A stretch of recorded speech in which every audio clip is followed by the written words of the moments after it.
All right, so we've got the job offer. Now let's go through the steps of negotiating with that job offer. Once again, if this is like an unbelievable, fantastic offer, you can just say, I'll take it or whatever. But understand that people expect there to be negotiation. They usually build in room as far as around a salary and other compensation for at least a little bit of negotiation there, and sometimes quite a bit more.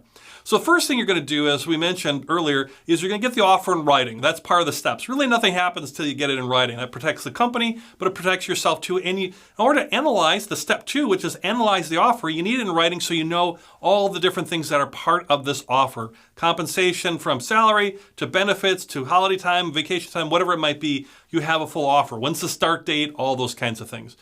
So get it in writing, and then you want to take time to analyze that offer, and you want to evaluate that offer. You want to evaluate that compensation benefits from where you're at currently, if you're currently employed, and what is the opportunity going forward. Maybe you might be taking a little bit of a demotion or a little bit of less salary, but it's a better work environment or their future is better. All these things are related around you analyzing and evaluating the offer. Then when you go into negotiate, you want to negotiate in person if possible. Sometimes people do it over the phone, but usually you do it in person, and you just want to confirm, like, hey, this offer says I'm going to get paid X dollars, this start date, this is my vacation, all this stuff. And emphasize during that negotiation period of when you're talking to the person, like, boy, I'm really excited about starting. I think this is a great fit. I know I can really contribute because of this and this. Real short, like a minute or so, because they're getting ready for the negotiation as well. And just reemphasize that and say, I'm really excited about the start, but I had a couple questions on a couple aspects of the offer.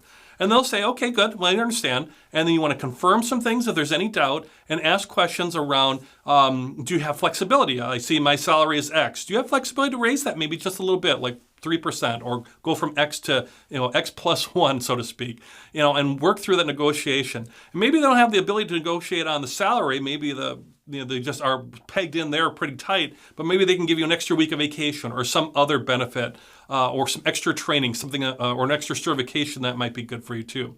So repeat those steps as far as confirming agreement, talking about items that you might want to negotiate on and change, and really convey how you can help the organization and asking for those things. Because if you don't ask, you don't get, right? And then you want to obtain agreement, right? You're going to sign that offer. They'll maybe write up another offer if there's some changes. And then once you get it all done, you want to thank them, thank everybody in the process. And if the offer's good, you sign it and you take it. If it's not, then you pass, right? Remember, you've got all the power now. So you can kind of negotiate along those lines. So the idea is obtain the offer, get in writing, analyze it, ask questions, give a counter proposals, get it all in writing as far as the final version, sign it, and then before you sign it, decide if you're going to take it or not. A couple last final thoughts around negotiating the offer steps. First off, offers can be rescinded, especially if you're a jerk or unreasonable. So when you're asking for something, maybe it's just a little bit more is what I would recommend. 5% or less, maybe 10%. Unless it's so off base that you would reject it out of hand, then say, I need X. And if they're either going to say yes or no, right? I mean, you're either going to go forward or not. But be professional. Don't be a jerk about it. And know the market range for your position, for your skills. Go to places like salary.com or other places in your industry to understand what your range is as far as that you're fitting with that range and that it's reasonable. It's easier to take small steps, make small little adjustments. Hey, can you pay me an extra $1,000 US a year? Is easier than say, can you pay me an extra $100,000 or even $10,000 more per year? Small steps can usually be approved pretty easily. Companies want to fairly compensate people, by the way, but they don't want to overpay people, right? They have to manage a business. They have to manage the bottom line. So they want to be fair, but not overcompensate. And by the way, companies don't care about your personal life. Maybe they do. They're nice people, right? But they don't care about your bills. They don't care about your financial situation. So in negotiation, it's all about the value you bring to the company. That's what you want to emphasize.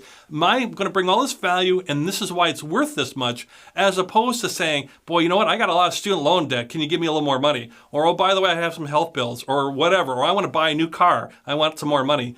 People are not going to respond well to that. So you might use it for those reasons, but it's not going to respond well to that. As we mentioned in another lesson, it's a basis for all your raises and bonuses. It's expected as far as some negotiation. And if they say no, that's fine. You can go on from there and either decline the offer or accept it. And the worst case is they just say no. I'm sorry, we can't go budge any further. This is the offer. Kind of take it or leave it, and then you can decide there.